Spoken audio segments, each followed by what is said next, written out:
The allure of alternative investments. I feel like I should say Van Gogh, up, down.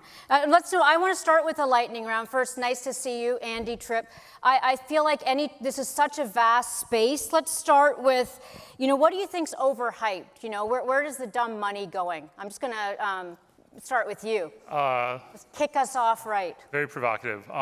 Sneakers. I'm not a fan of any of the D2C, so direct-to-consumer retail alternatives. So that's sneakers, art, royalties, collectibles, even real estate. That it's just rife with fraud, and it makes me nervous. Okay, so that's the dumb category. How about for you, Tripp? I have a slightly different view that a lot of these things are sort of point in time as to whether or not they're overvalued or undervalued, but I think the challenging thing about alts is they're not liquid. And so I think for a lot of people out there, you need to be very aware of where you are in the cycle and when you're entering, because unlike a stock or a bond that trades down, you can't get out once you're in, at least for for the foreseeable future. So you're recusing yourself from making a direct answer on that one. So that's fair. My I think that's very fair. Time. So let's talk then let's talk about underappreciated, maybe rising on your radar. How about that instead? So I think your question implies like rising is a good thing. I see like rising as a bad thing. Okay. So I'm going to answer it that way. I get nervous. There's a lot of money right now flowing into private credit, and these are kind of asset managers that are taking the place of banks, right? Yeah, we talked about that this morning, actually. Huge category. And so I'm worried about all the assets flowing into that market and kind of a lot of money chasing maybe less and less quality, right? And loosening of credit terms that maybe a bank wouldn't do. And then if I want to drill down into that specific asset class, there's an emerging asset class out there called NAV lending, or net asset value lending. And that's effectively a loan that institutional investors make to other private equity firms on top of their portfolio. So basically the portfolio of several investments takes out a loan on top of it. So you're basically putting leverage on top of a portfolio of levered companies. And so you're double leveraged. Is it the leverage that makes you nervous, or is it the fact that it's kind of an unregulated space relative to the formal system? It's both, but it's really it's a coy way to put more leverage into a system, and really a product that feeds off of leverage. And so it just takes one bad asset or one kind of bankruptcy, and it could have a real kind of domino effect. Okay. I think we've seen that before. Yes. I love the way you're answering each question. That's rising on the radar, but not a good thing. Is there anything rising on the radar that you like or don't like? Well, keep in mind, I'm primarily a technology investor, and so that's the lens through which I view alts. And one of the things that I think is interesting, albeit in the early stages, is whether you want to call it tokenization or securitization, just the fractionalization of alts. It's always been an area that, as I alluded to earlier, has been relatively illiquid. It's also been one that's hard to access for a lot of people. And so I think if you can take an office building and offer fractional opportunities around that, or a private equity fund, or private credit, although you may think that's not a good idea at this point. I think that could really open up the space and democratize it to a certain degree. I think right now we're kind of in the pilot phase of that, but to your question, I think that's an area that I'm particularly interested in tracking. And really, one of the reasons we're having this conversation is that we're in this pilot phase. We're talking about the democratization, basically opening up this asset class to retail investors. Let me go back to you a second. You don't like this phenomena. Is it an education problem, or is it a consequence problem, regulation? What is it that? I don't like some of the fluffy stuff. I'd say I agree with Tripp that the democratization of alternatives for retail investors is a very exciting place to be. And if you think about the typical financial advisor pushing the 60-40 portfolio, 60% equity, 40% fixed income, and now a piece of that pie is going to be taken up by alternatives. If you want to look at the data, the average retail investor has between kind of 5 and 8% of their portfolio in alternatives. The average institutional investor is closer to 20%. And so if you just do the back of the envelope math, getting from that 5 to 7 up to 20 is trillions of dollars of assets that could go into alternatives. And should it be 20? Again, it depends, but if we're talking to retail investors, should our portfolio be about 20% in alternatives? Comparable to institutional? I think it should. I think it provides an uncorrelated market exposure, and despite the kind of low interest rate environment we're not in anymore, it still provides a lot of yield. And so as the nation ages and you have baby boomers retiring and transferring assets, the assets that you do hold on to, you could argue should be more of an alternative form factor. What do you think? Yeah, well, I think there's a difference between what should be done and what's practical right now. I mean, the fact of the matter is it's still relatively hard to access alts. For a lot of the alternatives platforms, they view the RIA channels as sort of the next lever of growth right now. But there's a lot of work to be done there. First and foremost, and you alluded to this earlier, is education, not only for the end customer, but for the advisors. A lot of them have never been familiar with this space. So that's hurdle one to overcome. And then hurdle two, again, I go back to sort of technology and infrastructure.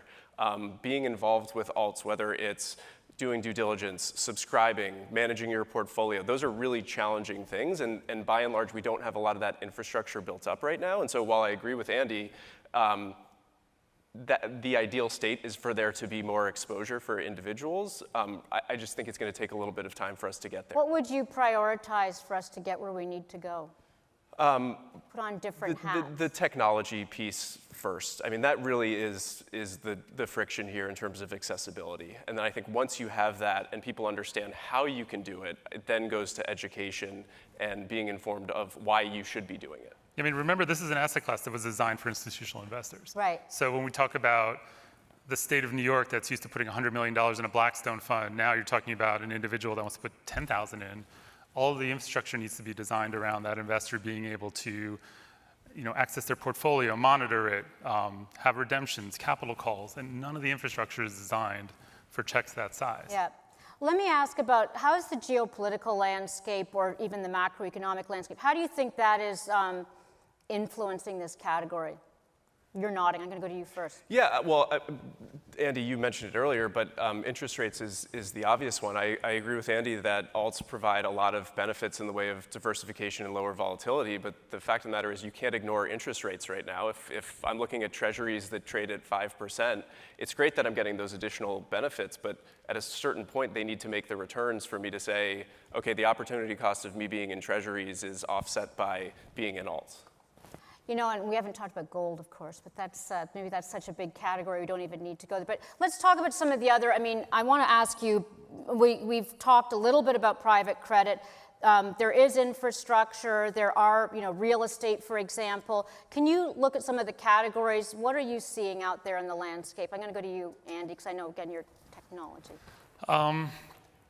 So, in real estate specifically.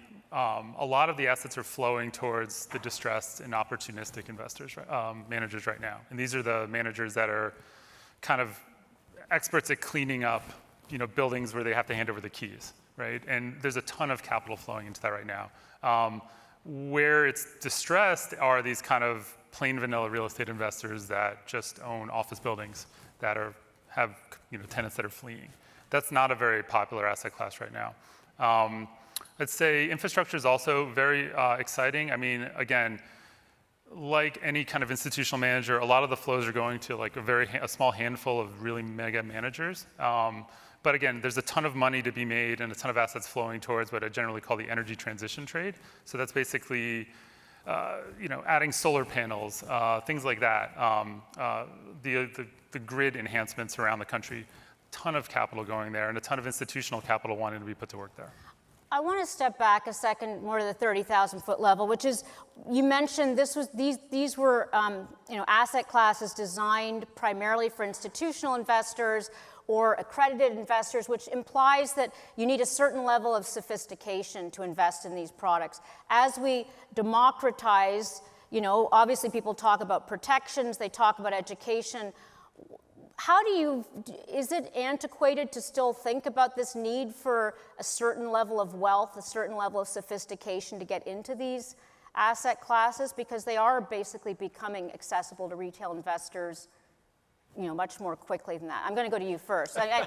You're flicking back and forth. But what do we need to do? I think the other thing you didn't mention is the time horizon, right? Yeah. And so typically one of the main barriers too is, and why financial advisors also didn't like that pitching these, they don't want to tie up their clients' assets for 7 to 10 years, right? They're not like a pension fund. And so as to 100, why not? Exactly, but as the technology improves, like the companies that Tripp monitors, and the form factors change, and we have things like interval funds or tokenization, then it becomes more like a stock, right? And then it becomes a lot more liquid, and then it becomes a lot more, investable and understandable by the Main Street investor.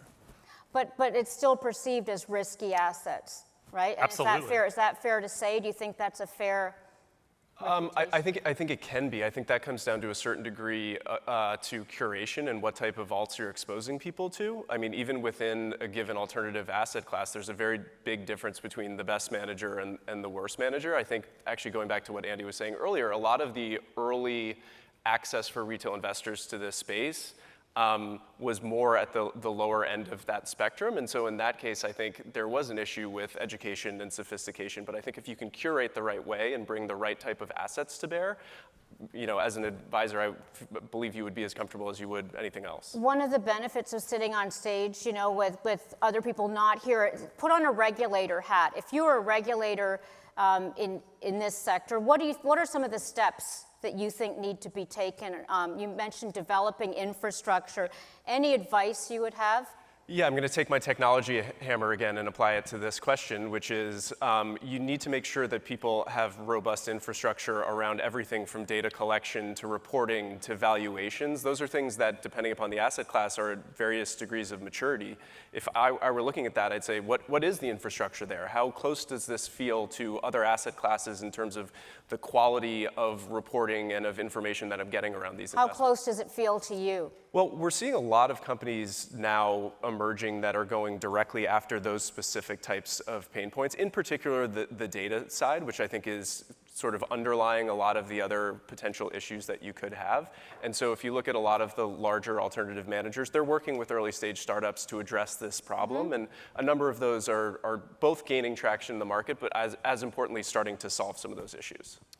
I get nervous about the kind of policing aspect of the industry, and specifically, if you're a portfolio manager at a public mutual fund, at the end of the day what the price of your portfolio is, and it gets reported out in the NAV, and it's not disputed. The problem I have with a lot of alternative assets are the managers are the ones determining the price every quarter and reporting it to their LPs. And there's a robust layer of kind of checks and balances that they will tell you they use to ensure that they're not trying to game the system, but it can be gamed. Mm-hmm. And I won't mention names, but there's definitely managers that have been in the news recently. No. Yeah, exactly. that don't understand why an entire asset class can be down, but their fund is up because their own marks say that no, our assets are better. And so there needs to be a development in the technology there in terms of helping retail investors better understand and a little more transparency into how that all works. Better understand their manager is doing his own thing, her own thing potentially. I want to give each of you a chance to give some final thoughts. What do you want the takeaway to be? I'll start with you, Tripp. Yeah, I mean, from my perspective, it's despite the fact that this is an asset class in the trillions of dollars, when you think about both the expansion of subsectors within the space as well as the sort of result of the capital flowing in and the need for technology, we're still in the relatively early innings, I would say. Yeah, completely agree. Early innings, I think there's a huge opportunity for retail investors to access this market. And as they access this market, the technologies around, the form factors of how they get into the market, how they get out of the market, the different types of asset classes are all going to evolve, and it's going to be really exciting. Excellent. Please join me in thanking Andy and Tripp.